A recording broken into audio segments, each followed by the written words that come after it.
guys, panoorin natin siya guys. Kanina pa yan nag-tiktok guys. Isang oras na yan, malubot na lang ang cellphone, wala tiktok na buo.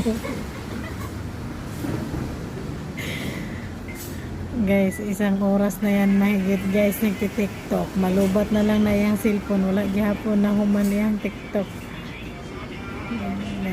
Hawag yung sayaw. Hulaan nyo siya guys, babae ba niya o lalaki.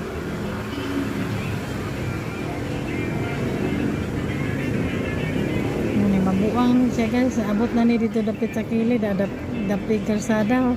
Unya ani magpatunga na ni kalsada ba, kabuang gid ng TikTok guys. Surrender na daw siya, di ba? Masayang-sayang rin siya oras.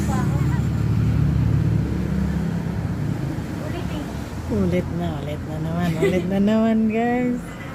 Ano?